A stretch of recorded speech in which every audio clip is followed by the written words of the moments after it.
So in this video, I want to give you the exact steps to starting copywriting this year. So we're currently in the year 2024. I know it's like May as I'm recording this video. I want to give you 7 steps that you can follow to actually start copywriting this year or whenever you are ready to start. Like, copywriting for me was the career path that leapfrogged me into making some money online and then turning a side income into a full-time income where I made a considerable amount of money and funded like the lifestyle I wanted, which was a lot of mountain biking, a lot of travel, being able to work from where I want, and all the things that come along with that. Hope that resonates with you. If it does, then this video will be useful to you. A bit about my backstory. I used to work on a building site. I hated the building site, then moved into personal training, like one-to-one. Discovered copywriting and how to use persuasive words in marketing and sales to get clients for my copywriting business, for my personal training business. And then completely fell in love with training people and went all in on copywriting, learned everything I could about it, and built a nice little freelance business from that. So this is kind of like all the things I've learned along the way, condensed into a short video, into some easy to follow steps. So we'll jump in to the first step. So the first part of this is all about a mindset shift, okay? So if you're watching this video, you're obviously very interested or curious about starting copywriting, whether it's even a realistic career path, whether you should go and start copywriting and learning it, all those things. If you are interested in learning about copywriting, I would strongly advise you that you just dive in and upgrade your knowledge on copywriting. And what I mean by this, however your means of consuming information and content is, whether it's audio, written, video, absorb yourself in that world. So watch as many YouTube videos as you can, read books, download audiobooks, listen to podcasts, immerse yourself in the world of copywriting and sales and marketing, right? I'll give you some handy resources now. So the first ever copywriting course that I bought was one called, it was called the Copy Hour, and it was all about handwriting copy an hour a day, so handwriting out a successful piece of copy every morning. And then that was how I learned copywriting, as well as, doing tons of practice emails for my own stuff, rewriting other people's copy to make it better, improve it. Podcast wise, there are many out there. I'm not really a big podcast person, but so I'll share some of the books that have helped me. Cash Advertising is one you'll hear thrown about a lot. The Copywriter's Handbook is also another great book. David Ogilvy, his book on advertising is great. And Breakthrough Advertising by Eugene Schwartz, which is a must-have if you are a copywriter. There's a section in that book. It's a pretty meaty book to get through. And in the book, there's a section on sophistication levels. And that concept in itself is one of the most important things you can understand as a copywriter, marketer. Basically, anyone who wants to make money on the internet, you need to learn that concept, right? You'll then have to shift from consumption to action, right? So we don't want to overindulge and get stuck in this trap of feeling like we're making progress because we're just immersed in copywriting. Like, that's not going to directly make us money it's not going to get us clients, right? So we have to turn that consumption of knowledge into action. A reasonable time frame for doing this, I personally would spend at least a few weeks consuming copyright information. After a few weeks, I would start to switch your focus and still continue to consume information like passively, but also start actively writing. Start looking at what's already working. Start finding holes in other people's buckets, theoretically speaking, where you can improve someone's copy and make it better. So that's what I would do. And then I would split my focus 80-20. So you're 20% always learning, but 80% you will also learn through experience. So by doing copywriting and writing, you will actively be learning as well. So it's going to be more like a bigger split of your learning to actually implement, if that makes sense. So now you've got this mindset shift is starting to change. You're starting to become a little bit more of a confident person. You've decided that copywriting is for you and you want to pursue it as a career. Then what we need to think about is building out a portfolio, right? Now, when you're starting out, it's like chicken and the egg situation. You think you need a portfolio to get clients. And clients also want to see some of your experience before they hire you. But how do you get results and how do you create a portfolio without clients? It's like a chicken and the egg. What you can do is you can actually create your own portfolio without having clients. So you do this by doing mock projects and rewriting copy, like I just said. you could almost adopt this concept that I got from Ali Abdaal, who had something called the permissionless apprenticeship. And essentially, this is where you're going out, finding potential clients, not asking for any money, but you're just rewriting copy for them. And you don't even have to send these pieces of copy to these people. I mean, you could do, and that could lead to them hiring you as a client, as a copywriter. But what you can do is rewrite copy and then just put it in a Google folder and just compile some of your work as a portfolio. You know, clients aren't going to be checking up whether your portfolio is used or not. All they want to see is that you walk the talk, as in you do copywriting, you're a genuine person and you've got experience and skin in the game. That's all they want to see. And then if you're a good person, your pricing is good, everything kind of fits, then there's a very high chance that they'll hire you as a copywriter. When it comes to building a website, I'm kind of strongly against having a website when you first start out. I feel like a website is just another way for people to procrastinate. Like, oh, I need a website. I need to spend all this money and time and energy and effort to build this fancy website. When in fact, you don't need that. I've always recommended to people that your social media is generally enough to get you going. And then you can also have a one-page website, which I would recommend building on a website builder like Carrd, CARRD.co. And that's like $19 for the year, and you can build unlimited one-page websites on there. And on your one-page website, you can outline who you are, your offer, client testimonials when you start to get them. But just don't fall into the trap of feeling like you need a business when you're just starting out. When we're just starting out, we're just aiming to get some skin in the game and get some momentum going with some paying clients. That's all we're trying to do. This kind of brings me on to my next step, which is like finding clients, right? Now, there are many different ways you can find clients on the internet who are actively looking for copywriting, right? There's literally more potential clients out there than anyone can handle. So you being able to not find clients is probably because you're not looking in the right places, you're not going about it the right way. It's not because there aren't any clients. The two main methods I would currently use, well, kind of three. My favorite method right now is using YouTube, right? So you can search YouTube search terms for your chosen market, and you can start scrolling through creators and educators and people who are trying to sell something off the back of their YouTube channel. And you can go into their funnel, you can start looking at the landing pages, you can opt into their email list, you can start seeing what they are doing, and you can offer and see how you can improve what they've already got. This is a really simple way to do it. There are videos on this channel and inside my course, which there are links in the description below to, which I literally show you how to do this. Follow along on screen. I can find potential clients in minutes. Like, there's literally there's too many clients to go around. I keep saying that. There's literally hundreds of thousands of creators on YouTube. And the same goes for Instagram. You can apply this to Instagram. You can search for keywords and key search terms in your niche. So say, for example, let's take basketball tutorials, and you are teaching someone to do like a free throw, or you've got like a training on basketball shots or something.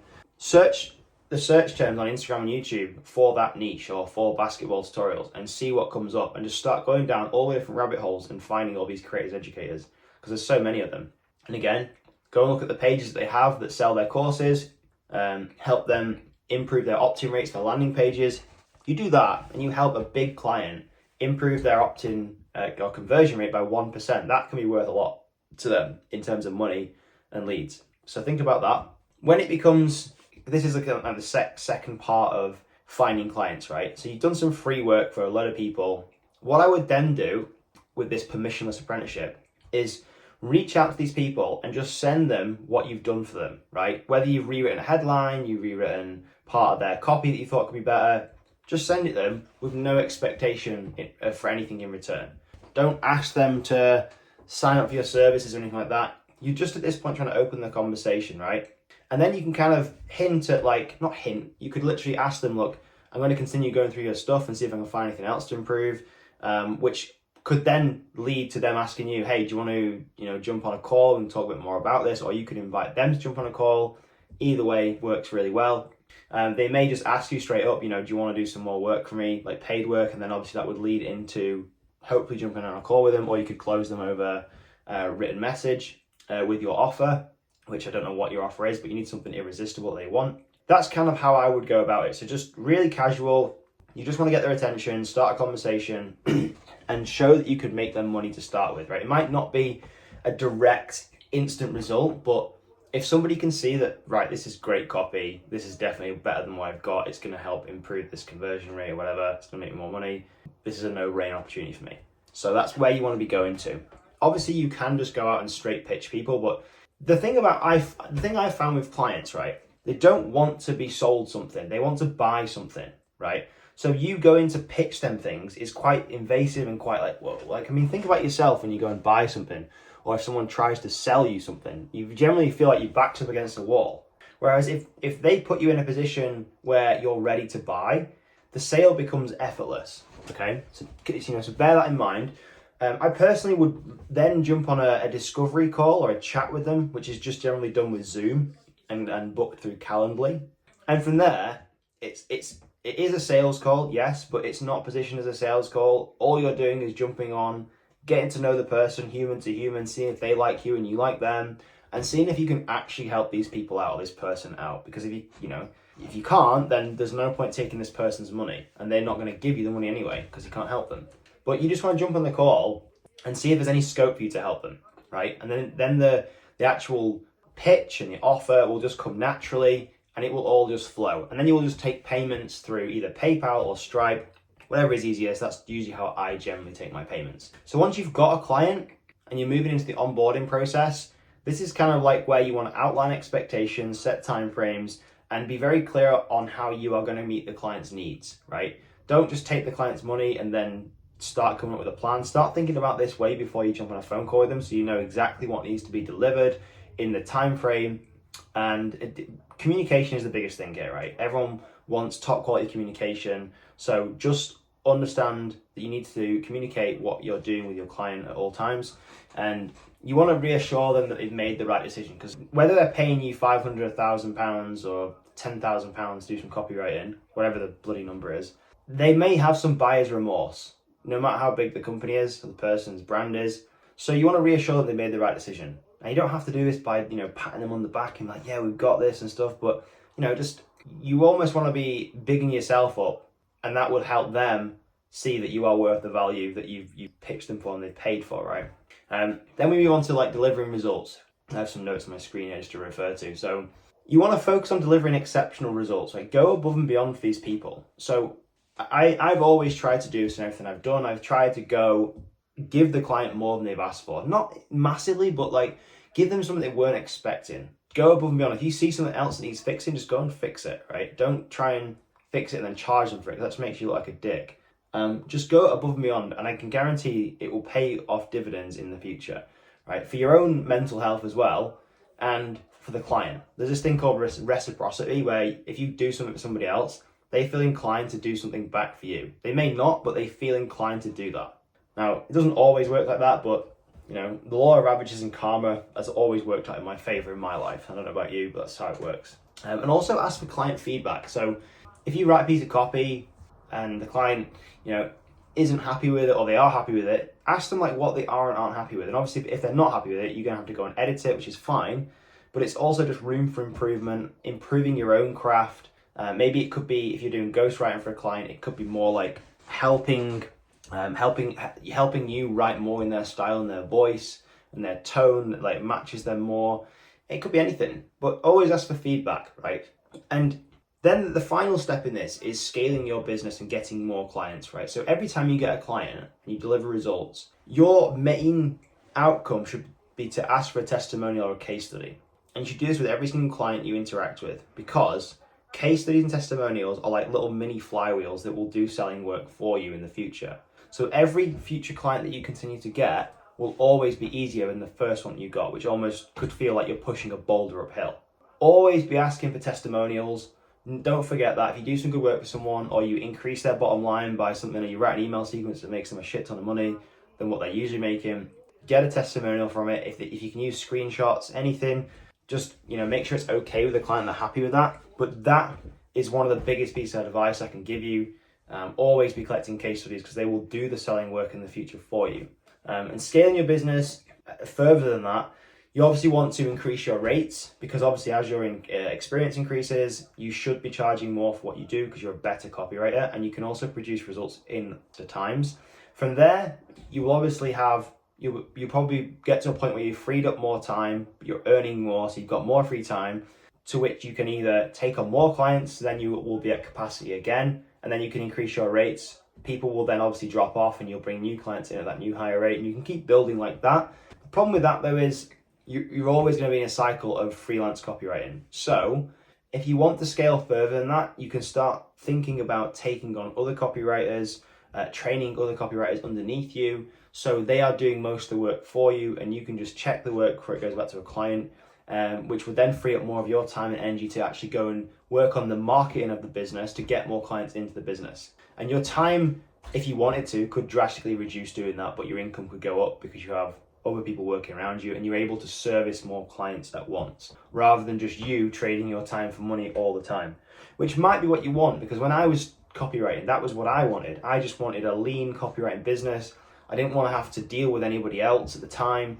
And I got to the point where I was making between 8 and 10, sometimes 12K a month in income, which for me was perfect. I mean, I was working bloody hard for it, like really hard, but I could still travel the world, ride my bike and do what I wanted to do. That's all I wanted at the time.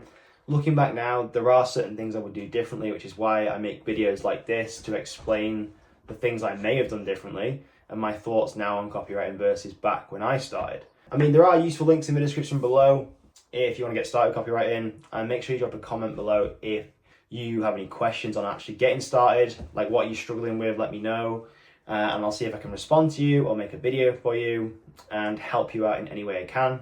Other than that, good luck, and I will see you in the next video.